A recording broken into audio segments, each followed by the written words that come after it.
এইটো কোচ ৰাজবংশী আক্ৰাছৰ পৰা মোক অলপ আগত লগ কৰি পেলাই গৈছে। আলোচনা এটাই যে কোচ ৰাজবংশী বা আদিবাসীসকলৰ যিটো জনজাতিকৰণৰ ক্ষেত্ৰত আমি আগত যিটো NOC দিছে, ইয়াতে ভাল থাকিলে ভাল, এইখিনি কথাটো কৈছোঁ। মই ইয়াৰ পৰা আৰু মই কৈছোঁ আগত যি ষ্টেণ্ড দিছে ইয়াতে মোৰ ষ্টেণ্ডটো ভাল থাকিব।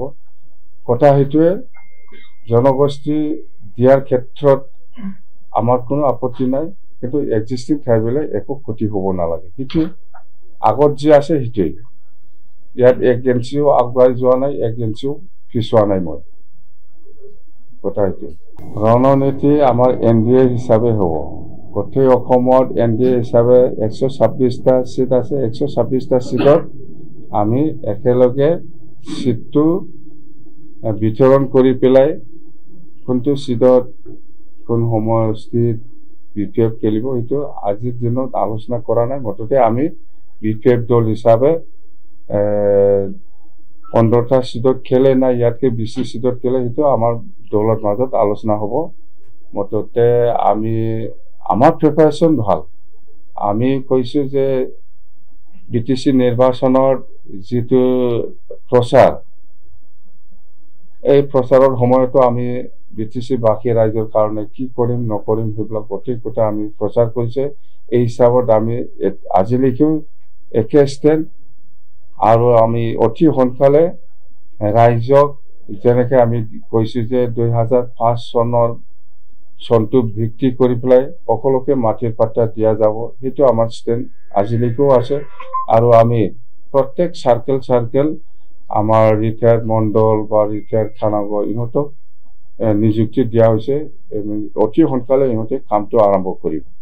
কথা সেইটোৱে। আৰু আমি যেনিবা ইয়াং ল'ৰা ছোৱালীসকলৰ, বেকাৰ ল'ৰা ছোৱালীসকলৰ কাৰণে 100 crore ব্যৱহাৰ কৰিম বুলি কৈছে। সেইটো আমি বাজেটত ধৰিছোঁ। এইটো আমি ফেব্ৰুৱাৰীৰ প্ৰথম সপ্তাহতে আমি আৰম্ভ কৰিম।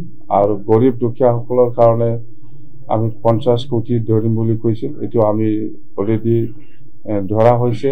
আৰু সেল্ফ হেল্প গ্ৰুপৰ কাৰণে 50 কোটি, সেইবিলাক চব মুঠতে ইলেকশ্যনত আমি যিটো কমিটমেণ্ট দিছে সেইটো আমি কাম কৰিম। আমি পিছুৱাই যোৱা নাই। কথা সেইটোৱে।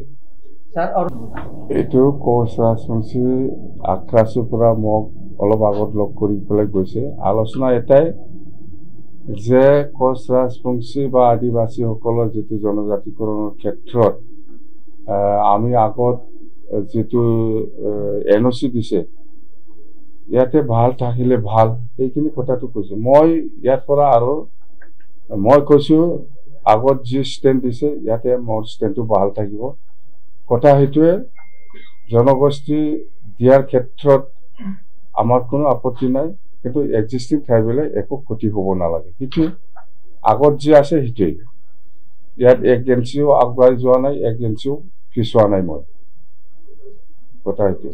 ৰণনীতি আমাৰ NDA হিচাপে হ'ব। গোটেই অসমত NDA হিচাপে 126টা চিট আছে। 126টা চিটত আমি একেলগে চিটটো বিতৰণ কৰি পেলাই কোনটো চিটত কোন সমষ্টিত BPF খেলিব সেইটো আজিৰ দিনত আলোচনা কৰা নাই। মুঠতে আমি BPF দল হিচাপে 15টা চিটত খেলে না ইয়াতকে বেছি চিটত খেলে সেইটো আমাৰ দলৰ মাজত আলোচনা হ'ব। মুঠতে আমাৰ প্ৰিপাৰেশ্যন ভাল। আমি কৈছোঁ যে BTC নিৰ্বাচনৰ যিটো প্ৰচাৰ, এই প্ৰচাৰৰ সময়তো আমি BTC বাকী ৰাইজৰ কাৰণে কি কৰিম নকৰিম সেইবিলাক গোটেই কথা আমি প্ৰচাৰ কৰিছে।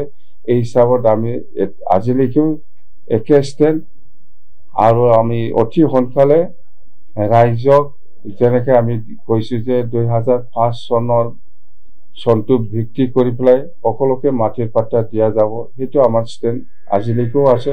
আৰু আমি প্ৰত্যেক চাৰ্কেল আমাৰ ৰিটায়াৰ্ড মণ্ডল বা ৰিটায়াৰ্ড খানাগড় ইহঁতক নিযুক্তি দিয়া হৈছে। অতি সোনকালে ইহঁতে কামটো আৰম্ভ কৰিব। কথা সেইটোৱে। আৰু আমি যেনিবা ইয়াং ল'ৰা ছোৱালীসকলৰ, বেকাৰ ল'ৰা ছোৱালীসকলৰ কাৰণে 100 crore ব্যৱহাৰ কৰিম বুলি কৈছে। সেইটো আমি বাজেটত ধৰিছোঁ। এইটো আমি ফেব্ৰুৱাৰী প্ৰথম সপ্তাহতে আমি আৰম্ভ কৰিম আৰু গৰীব দুখীয়াসকলৰ কাৰণে আমি 50 কোটি ধৰিম বুলি কৈছিল। এইটো আমি অলৰেডি ধৰা হৈছে আৰু সেল্ফ হেল্প গ্ৰুপৰ কাৰণে 50 কোটি সেইবিলাক সব মুঠতে ইলেকশ্যনত আমি যিটো কমিটমেণ্ট দিছে সেইটো আমি কাম কৰিম। আমি পিছুৱাই যোৱা নাই, কথা সেইটোৱে।